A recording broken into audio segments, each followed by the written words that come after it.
যেটা আমি 8 জনের কথা বলেছিলাম, টোটাল 8 জন যারা পজিটিভ এসেছে ত্রিপুরাতে, ওদের বাড়ির অ্যাড্রেসটা তো ডিটেইলস আমি দিচ্ছি না, মাত্র কোন এরিয়াতে আমি এটা বলে দিচ্ছি আপনাদেরকে ইনফরমেশনের জন্য।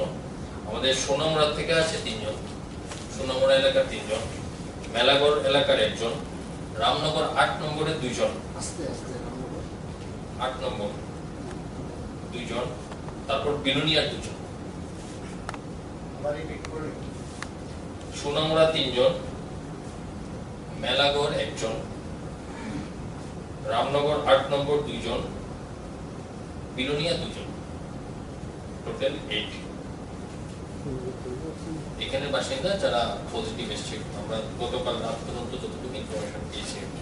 কালকে আপনি বলছিলেন দিল্লি যাকে প্রথম পাওয়া গেছিল তার সাথে আরো একজন আছেন যাকে ট্র্যাক করা হচ্ছে। হ্যাঁ, উনি দিল্লিতেই আছেন এখন, উনি দিল্লিতে আছেন। দিল্লিতে দিলশাদ গার্ডেন বলে একটা জায়গা আছে, উনি ওইখানে ফ্যাসিলিটি কোয়ারেন্টাইনে আছে, দিল্লিতে আছে। এটা অলরেডি ট্র্যাক হয়ে গেছে, তো ফোন না পজিটিভ না, না ফ্যাসিলিটি কোয়ারেন্টাইনই আছে, কোনো সিম্পটমস হয়নি দেখে ফ্যাসিলিটি কোয়ারেন্টাইনই আছে। এই 8 জন নিজামুদ্দিনের ডিস্ট্রিক্ট, ওর ওইখানে গিয়েছিল, কিছুদিন ছিল এখানে। মেয়েটাও কি একজন দিল্লি রো নিজামুদ্দিন? মেয়ে কালকে না না, ফিমেল কেউ নেই, সব মেয়ে, সব মেল কি ফিমেল নেই। আচ্ছা, সেকেন্ড টাইম টেস্ট করার কথা ছিল।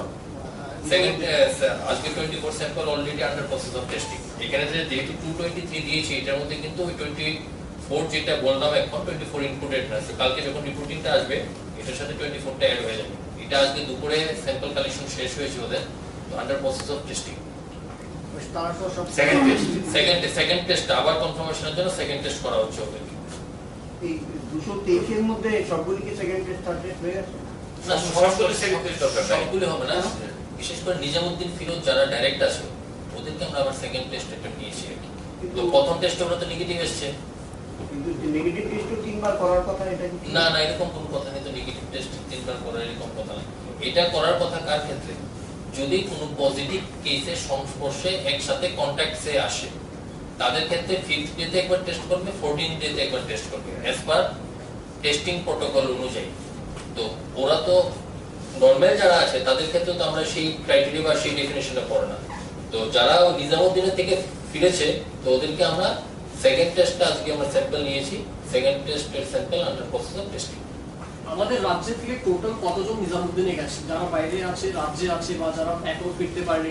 এখন অবধি আমাদের কাছে যা ইনফরমেশন এসেছে, ডাইরেক্ট মানে যারা পার্সন, আমি কিন্তু ফ্যামিলি মেম্বারের কথা বলছি না, যারা পার্সন ডাইরেক্ট গেছে, টোটাল আমাদের কাছে লিস্টিং এ 44, ইনক্লুডিং 8 যারা বাইরে আছে।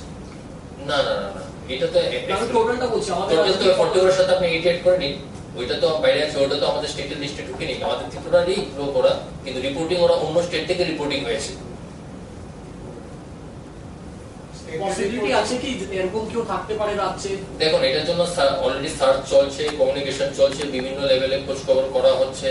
আমাদের ফিল্ড লেভেলে হেলথ ওয়ার্কাররা এলাকায় গিয়ে খোঁজ খবর করছে। বিশেষ করে এই 8 জন যারা পজিটিভ এসছে, ওদের বাড়ি ঘরের আশপাশে গিয়ে অলরেডি খোঁজ খবর করা হয়ে গেছে। ওইখান থেকে ইনফরমেশন পাওয়া গেছে যে আর কেউ নাই। তার সত্ত্বেও কিন্তু আশেপাশে সবার থেকে ইনফরমেশন বিভিন্ন লেভেল থেকে কালেক্ট করার চেষ্টা চলছে, যদি কেউ গিয়ে থাকে। ওরা অনেকটা রুকিয়ে ছিল। আজকে আমরা হিমাচল গভর্নমেন্টের একটা ইনিশিয়েটিভ দেখলাম, ওখানে ডিজিপি একটা ভিডিও বার্তা ছেড়েছেন, যেখানে হিমাচল গভর্নমেন্ট পুলিশ অ্যাপিল করেছে যারা নিজাম থেকে ফেরত এসছেন বা ওনারা অন রোড আছেন বা কোথাও আছেন, তারা স্বেচ্ছায় আপনারা